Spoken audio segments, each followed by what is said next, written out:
त्यांना काही कागद दाखवायला होते की बघा हे आम्ही आधी सांगितलं होतं विजय महायुतीचा होणार आहे. कुणाकडे काय विषय घेऊन जावे हे कळत नाही आणि काल शरद पवार गैरहजर राहिले त्यामुळे पवार साहेबांना माहिती होती की याचं काय होणार नाही, ते राजकीय हुशार आहे.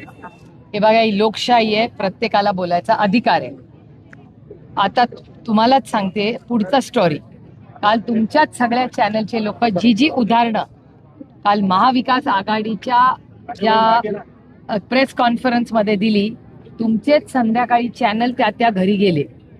ते तुमच्या चॅनलवर दाखवण्यात आलं की अनेक ठिकाणी तो पत्ताच नव्हता, त्या घरामध्ये लोकच नव्हती आणि ती जी काही नावं होती ती जागेवर नव्हती, ते लोक नव्हते, पत्ते नव्हते. हे मी म्हणत नाहीये, हा डेटा व्हेरीफाय झालेला आहे तुमच्या चॅनल्सवर. म्हणजे आम्ही जर कागदपत्र दाखवली तरी तुम्ही जाऊन व्हेरीफाय केलंच नाही. याचा अर्थ मतदार यादीमध्ये घोळ आहे का, तर आहे. हा फक्त आमचा आरोप नाही आहे, डेटा ड्रिव्हन गोष्ट आहे. आता त्यांना जर वास्तव ते नाहीच जगायचं तर त्याचं आपण काही करू शकत नाही. आणि शेवटी एका सशक्त लोकशाहीमध्ये प्रत्येकाला बोलायचा अधिकार आहे. तुम्ही आता चिंता व्यक्त केली जाते, भांडणं होतात, जोश होतोय, आता दिवाळी पण येते, परत अनेक निवडणुका येत आहेत आणि वेगवेगळ्या शहरात असं काही वातावरण तयार केले जाते. ते कोण करते नेमकं? तुम्ही बघताय ना कोण करतंय. बोलणारे कोण आहेत तुमचं चॅनल दाखवतं. त्याच्यामुळे बोलणारे कोण आहेत किंवा त्यांना खत पाणी घालणारं कोण आहे ते किंवा कुठल्या विचारात ते काम करतात हे तुमच्याच चॅनलवरनं रोज आम्हाला कळतं ना. आता आम्हाला कसं कळणार अहिल्यानगरमध्ये कोण काय बोलले? ते तुम्ही दाखवता म्हणून आम्हाला कळलं. पण सत्ताधारी पक्षातलेच ते आमदार आहेत, त्यांच्याच पक्षाने त्यांना नोटीस दिलेली आहे. याचा अर्थ अजित पवारांचे आमदार सुद्धा त्यांचं ऐकत नाहीत असा होतो का? ते नाही मला सांगू शकणार. त्याचं उत्तर ते असतात पुण्यात खूप वेळा, तुम्ही त्यांना विचारा. पण हे दुर्दैव आहे की सातत्याने मला फक्त इलेक्शन्स येतील पण जातील, पण एकदा ही जी अंतर आहे किंवा ही कटुता जर वाढली तर ती कुठल्याही समाजाच्या हिताची नाही. हा राष्ट्र आणि हा देश आणि हे राज्य हे छत्रपती शिवाजी महाराज, शाहू फुले आंबेडकरांच्याच विचारांनी चाललेलं आहे आणि शांततेनेच चाललेलं आहे. त्यामुळे माझी महाराष्ट्राच्या माननीय मुख्यमंत्र्यांना विनम्र विनंती आहे की कटुता वाढवू नका आणि तुमचे हे जे वाचाळ वीर आहेत त्यांना कृपा करून महाराष्ट्राच्या विकासासाठी, महाराष्ट्राच्या ऐक्यासाठी त्यांना आवरा. अहिल्यानगरमध्ये काही दुकानावर भगवे झेंडे लावण्यात आलेत आणि अहिल्यानगर हिंदूमय झाले अशा प्रकारचे संदेश लिहिलेले आहेत. तुम्ही एकीकडे आव्हान करताय, मात्र राज्य सरकारची जबाबदारी नाही का हे? हो, माननीय मुख्यमंत्री 11:30 पुण्यात आहेत. हा प्रश्न त्यांना विचारा, कारण का ते राज्याचे मायबाप आहेत ना, मुख्यमंत्री आहेत राज्याचे. त्यांच्यामुळे नैतिकतेने त्यांची जबाबदारी आहे सगळं उत्तर द्यायची. राज्यपाल नियुक्तीचे जे आमदार आहेत 5 आमदारांची अजूनही नियुक्ती झाली नाही. जे आमदारांच्या झाले त्यांना 1 वर्ष पूर्ण झालेलं आहे. आनंदही होते, अजून सरकार गांभीर्याने बघत नाही. असं गांभीर्य दुर्दैव आहे. इथे शेतकऱ्यांच्या आत्महत्या होत आहेत, सरसकट कर्जमाफी करू त्याच्यात एवढी दिरंगाई होती. अजूनही सगळीकडे मी सातत्याने विनंती करते महाराष्ट्र सरकारला, एवढं नुकसान झालंय, सरसकट कर्जमाफी करा, कशाला कागदपत्रात अडकवता. तसंच त्या शिवभोजन थाळीची परिस्थिती तीच आहे, शिक्षकांची तीच आहे. परवा ST चे लोक जेव्हा रस्त्यावर उतरले, आंदोलन करणार म्हटल्यावर सरकारला जाग आली. त्याच्यामुळे आंदोलन केल्याशिवाय या सरकारकडून न्याय मिळणार नाही किंवा दुर्दैव आहे. पण सातत्याने ज्या पद्धतीने आत्महत्या या राज्यात वाढतात हे सरकारचं अपयश. ताई, तुम्ही आत्महत्येचा उल्लेख केला. हरियाणातलं IPS ऑफिसरने आत्महत्या केली, का तर केवळ तो दलित आहे म्हणून त्याला टॉर्चर केलं त्याला. राहुल गांधी पण भेटले त्यांच्या परिवाराला. काय माहिती घेतली तुम्ही? काय हे सगळं प्रकरण आहे? जर IPS सुसाईड करत असतील तर हे भयंकर आहे. नाही, चिंताजनक आहेच अर्थातच. आणि मला असं वाटतं याची पारदर्शकपणे इन्क्वायरी झाली पाहिजे. आणि जेव्हा पार्लमेंट आता नोव्हेंबरमध्ये सुरू होईल तेव्हा हे पुण्याचं जे पासपोर्टचं मोठं प्रकरण झालंय, ड्रग रॅकेटचं, ते आणि ह्या प्रकरणाबद्दल आम्ही केंद्र सरकारमध्ये डिस्कशन मागणार आहोत आणि ह्या मुद्द्यावर केंद्र सरकारने लक्ष घालावं अशी आमची मागणी आहे. काही मागे 2 आठवड्यात पोलीस दुष्काळासंदर्भात हे आज शेतकऱ्यांना मिळालं नाहीये, मोठी घोषणा केली होती. अपयशी ठरलंय का सरकार? पंचनामे सुद्धा झाले नाहीये. हेच तर मी सांगते की सरसकट कर्जमाफी आम्ही करू असे इलेक्शनच्या आधी म्हणले होते. आम्ही सातत्याने मागणी करतोय की सरसकट कसले पंचनामे आणि काय. तुमच्या चॅनलचा एक व्हिडिओ बघितला तर त्यांना कळेल सरसकटच जे काय आहे ते नुकसान आहे. त्याच्यामुळे हे सरकार दिवाळी गोड करणार होतं. अजून तरी पैसे आलेले मी ऐकलेले आहे. आणि कसली गोडी काळी दिवाळी आहे, दुर्दैव आहे हे बोलावं लागतंय. सहकार मंत्री म्हणतात की यांना हे लागली नाद लागलाय कर्जमाफी. याचा मी जाहीर निषेध करते. आणि मला वाटतं त्यांनी त्यांचा पालकमंत्री पद पण बदलून घेतलेलं आहे मला वाटतं. निवडणुकीच्या पार्श्वभूमीवर भाजपने त्याच्या मंत्र्यांना कामाकडे लक्ष द्या, कामाचं मूल्यांकन करा असं सांगण्याची वेळ आली असं वाटतं. त्यांनी संदेश सुद्धा दिलेला आहे सगळ्यांना. तो त्यांचा अंतर्गत प्रश्न आहे एक. आणि भाजपमध्ये स्वतःचे किती, बाहेरचे किती, काँग्रेस आणि राष्ट्रवादीचे किती, ह्याच पहिलं सेग्रिगेशन करा. मी जेव्हा जाते, कधी मी फार कमी जाते महाराष्ट्राच्या असेंब्लीमध्ये, पण असेंब्लीमध्ये गेलं आणि बॅल्कनीतून बघितलं तर वाटतं अरे हे तर भारतीय जनता पक्षाचे ओरिजिनल, ज्यांनी संघर्ष केला, तो विचार मांडला, सतरंज्या उचलल्या, ते भारतीय जनता पक्षातले खरे कार्यकर्ते, निष्ठावान कार्यकर्ते, त्या विचाराची निष्ठा असलेले कार्यकर्ते, सहकारी नेते हे दिसतच नाही.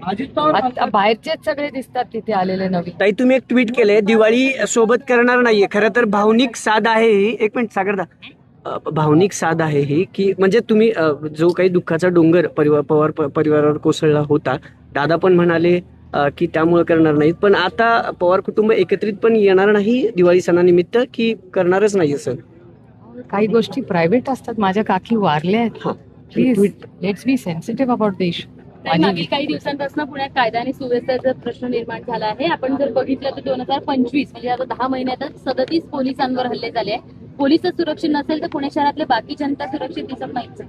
हे तुम्ही माझ्या भाषणात म्हणाले आज की महाराष्ट्राचे माननीय मुख्यमंत्री जे ह्या राज्याचे गृहमंत्री आहेत, ते ज्या जिल्ह्यामध्ये महिन्यातून आठवड्यातून 2दा जातात, तिथे अशी परिस्थिती असेल तर राज्यात काय? आणि हा डेटा माझा नाही, हा डेटा सरकारचा डेटा आहे की पुण्याच्या बाबतीत 2 गोष्टी झालेल्या. पुण्यामध्ये गुन्हेगारी प्रचंड वाढलेली आहे आणि या देशातलं सगळ्यात भ्रष्टाचारी शहर म्हणून पुण्याचं नाव आलंय. हा दोन्ही डेटा माझा नाही, हा माझा आरोप नाही, हे वास्तव आहे. हे भारत सरकारने दिलेल्या रिपोर्ट मधलं वास्तव.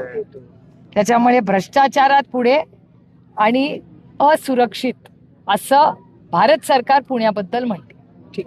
ताई, पुण्याचे सांस्कृतिक शहर, विद्येचं माहेरघर अशी ओळख असणाऱ्या शहराचं अशा प्रकारे नामांकन होणं हे किती म्हणजे नाही, हे जबाबदार आहे आजचं सरकार आहे. या आघाडीचं जे सरकार आहे आज, ही त्यांची जबाबदारी आहे. ते आल्यापासूनच ना, ते जेव्हा आमचं आधी सरकार होतं तेव्हा पुण्यात क्राईम नव्हता. आजचा पुण्याचा क्राईम बघा किती वाढलेला आहे. आणि पोलिसांवर हल्ले, मी तर कधी म्हणजे मला विश्वासच बसत नाही. इथे पुण्या लॉ कॉलेज रोड, जो 24 तास ज्याच्यावर जाग असते, त्या लॉ कॉलेज रोडवर पोलिसावर हल्ला होतो. त्याला सह्याद्री हॉस्पिटलमध्ये घेऊन जायला लागलं तातडीने. कुठली म्हणजे काय भीती राहिलीच का नाही त्या वर्दीची? कारण का मला महाराष्ट्राच्या पोलिसांचा सार्थ अभिमान आहे, पण त्याच्या मागची जी अदृश्य शक्ती आहे, त्या अदृश्य शक्तीमुळे आज पोलिसांचे हे हाल झालेले आहेत. आणि या राज्यात आणि पुणे शहरात क्राईमही वाढलाय आणि भ्रष्टाचारी वाढलाय. ताई, हिंदी में जानना चाहेंगे, देवेंद्र फडणवीस जो 2 दिन से अपोजिशन लीडर महाराष्ट्र के सब चुनाव आयोग में जा रहे हैं, देवेंद्र फडणवीस ने स्टेटमेंट दिया है कि ये हमेशा रोते रहते हैं, इनको पता है कि इनमें देखिए, एक सशक्त लोकतंत्र में हर एक को बोलने का अधिकार है. कल जो डेटा महाविकास आघाड़ी ने दिखाया कल, उसके बाद शाम को हर चैनल उन घरों में गया है और हर चैनल ने दिखाया है कि जो आरोप प्रत्यारोप हो रहे वो सच है. इनका झूठ पकड़ा गया है. हर बार जब हम वोट चोरी की बात करते हैं तो ये वोट चोरी की जब बात होती है, हम डॉक्यूमेंट्स दिखाते हैं.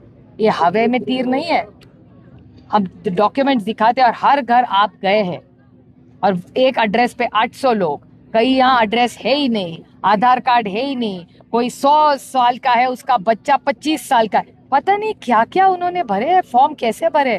और इतनी टेक्नोलॉजी AI होने के कारण भी इतने तरह से मैपिंग भी नहीं कर पा रही है सरकार. तो इससे जुड़ा हुआ सवाल है कि या सगळ्या प्रकरणाची निवडणुका ज्या आहेत त्या जानेवारी घेण्याऐवजी अजून 5-6 महिने लेट घ्या. माझं म्हणणं आहे की मतदार यादी ही पारदर्शकपणे झालीच पाहिजे. आता मतदार यादीत जर जागेवर नसेल तर सरकार इलेक्शन घेणार कसं, हा प्रश्न नाही का होत. मी जर बोर्डाची परीक्षा देणार असेल तर फॉर्म तर भरायला पाहिजे ना. नॉर्मल साधी गोष्ट सांगा, आपण जेव्हा बोर्डाच्या परीक्षेला बसतो तेव्हा फॉर्म भरावा लागतो की नाही? ताई इससे फॉर्म जुड़ा मध्येच गडबड असेल तर परीक्षा कशी घेणार? मुंबईत कॅन्टीनमध्ये मारहाण झालेलं होतं. विरोधक जे आहेत त्यांचं पानिपत होऊ शकतं या निवडणुकीमध्ये, म्हणून त्यांनी मतदारांची यादीचा घोळ काढलेला आहे आणि आरोप केलेले. बघा, कॉपी करून पास करणं आणि कष्ट करून पास करणं याच्यात खूप अंतर असतं. आणि एका लोकशाहीमध्ये दुसरं काहीच नाही बोलायला. त्यांना माझी विनम्र विनंती आहे, भारतीय जनता पक्षाच्या सगळ्या मोठ्या नेतृत्वाला, की ना खाऊंगा ना खाणे दूंगा, पारदर्शक कारभार. आज मला जड अंतःकरणाने म्हणावं लागतंय की आमच्यावर तेव्हा जे आरोप प्रत्यारोप झाले त्याचं पुढे काय झालं? 11 वर्ष तुम्ही सत्तेत आहात. आज पुणे हे सगळ्यात भ्रष्टाचारी म्हणून पुण्याची ओळख आहे. याला जबाबदार कोण आहे? 11 वर्षात तुमचीच सत्ता आहे ना.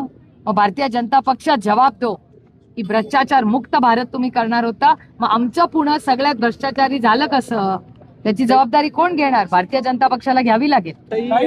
मुंबईच्या आमदार कॅन्टीन निवासमध्ये जी मारहाण झालेली होती त्यावरती आता राष्ट्रवादी नाही, सुप्रिया सुळेंच्या मी स्वतः ट्विट केलं. बट नाही, मी स्वतः आज ट्विट केलेलं आहे. माझ्या काकी भारती काकी यांचं निधन झालं आणि त्याच्यामुळे संपूर्ण पवार फॅमिली यावेळी दिवाळी साजरी करणार नाही यावर्षी. ताई, आमदार निवासातल्या कॅन्टीन मध्ये जी हाणामारी झालेली होती, आमदारांनी बॉक्सिंग केलेले ते सगळं पाहायला मिळालं. त्याला जेवण बॉक्सिंग नाही म्हणत, निकृष्ट त्याला दर्जाचं हाणामारी.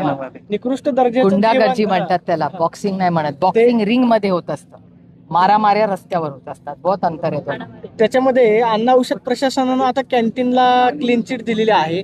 ज्या आमदारांनी हाणामारी केली की निकृष्ट जेवण भेटत नाही, निकृष्ट दर्जात जेवण भेटतं, चांगले जेवण भेटत नाही म्हणून क्लीन चिट दिली. ते क्लीन चिट कडे कसं पाहता? कॅन्टीन मला मध्ये असं कारवाई वाटतं व्हावी का? 11:30 वाजता माननीय मुख्यमंत्री येणार आहेत. हे सगळ्या प्रश्नाची उत्तरं ते देऊ शकतील, कारण का ते मायबाप सरकार आहेत, राज्याचे मुख्यमंत्री आहेत. तर हे सगळे इश्यूज महाराष्ट्राच्या मुख्यमंत्र्यांनी उत्तर द्यायचे झाले का असतात. तुमचं? आम्ही तर विरोधात आहोत. आणि तुम्ही म्हटलात किरण रिजिजू सारखे चांगले माणसं आहेत, हो, आहेच. राज्यात कोण चांगलं वाटतं तुम्हाला? मला केंद्र सरकारचं तुम्हाला सांगू शकते, महाराष्ट्र सरकारचा विचार करून थोडासा होमवर्क करायला. एखादं नाव ताई एखादा चांगला मंत्री आहे का राज्यात? नाही, असेल ना पण मला केंद्र सरकारचा मी डेटा ड्रिव्हन तुम्हाला माहिती देऊ शकतो. महाराष्ट्र सरकारचं विचार करून सांगतो तुम्हाला थोडासा. ताई काल महाविकास आघाडीचे सगळे नेते एकत्र आले, राज ठाकरे एका व्यासपीठावरती भेटले. भाजपचे नेते प्रवीण दरेकर असं म्हणाले की पावसाळ्यामध्ये जसे बेडूक बाहेर पडतात तसं निवडणुका आली की आता नेते बाहेर पडायला सुरुवात झाली. काल जे नेते एका व्यासपीठावरती एकत्र आले ते सगळे भाजपचे जिव्हारी लागले असं म्हणायचं का? खूप दुर्दैव आहे की भारतीय जनता पक्षाने खूप सुसंस्कृत पक्ष होता. त्याची भाषा, त्याच्याबरोबर विरोधकांचा मान सन्मान तो लोकशाही पद्धतीने केला जायचा. ही नवीन भाषा जी भारतीय जनता पक्षात आली नाही ती मला अस्वस्थ करते, कारण का मी भारतीय जनता पक्षाला एक अतिशय सुसंस्कृत पक्ष म्हणून बघत होते. मला आदर्श म्हणून अरुण जेटली साहेब, अटलजी साहेब किंवा सुषमाजी यांना आम्ही नेता मानलेलं आहे. इतका सुसंस्कृत, म्हणजे आपण पुण्यात आहोत, प्रकाश जावडेकरांची भाषा काय अप्रतिम, म्हणजे हे सगळे इतकं सुंदर बोलायचे. आमचे मतभेद त्यांच्याशी होते पण मनभेद कधी नव्हते, कारण का अतिशय उत्तम भाषा, त्यांची भाषा करायची शैली ही. आता भारतीय जनता पक्षामध्ये ही नवीन जी भाषा निघाली आहे ना, ही धक्कादायक आहे. आणि ही कुठली नवीन भारतीय जनता पक्ष आलंय मला कळत नाही बाबा.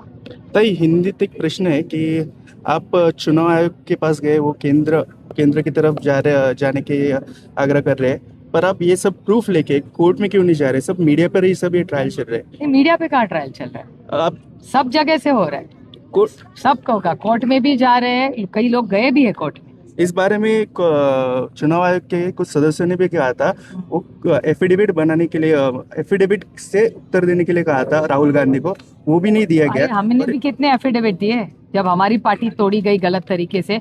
हमने तो करोड़ों एफिडेविट दिए, हमारे कहाँ न्याय मिला. उसके बाद हम कोर्ट में, अभी लड़ाई है, तारीख पे तारीख चल रही है कोर्ट में, कहाँ कुछ हुआ है. हमारी तो लड़ाई चल रही है, अभी हमारी भी चल रही है, शिवसेना की भी चल रही है. हमने एफिडेविट भी दिए, इलेक्शन कमीशन भी गए, कोर्ट भी गए, तारीख पे तारीख चले जा रही है.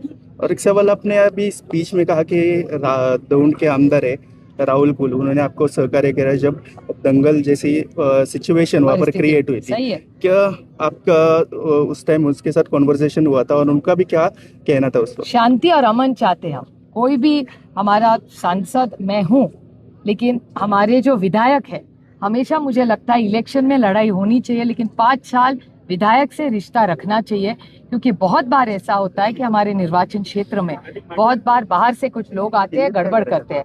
तो विधायक से अगर बात रखे तो एक सशक्त लोकतंत्र में हमेशा एक दूसरे से विचार और कुछ ना कुछ आधार विचार होना ही चाहिए।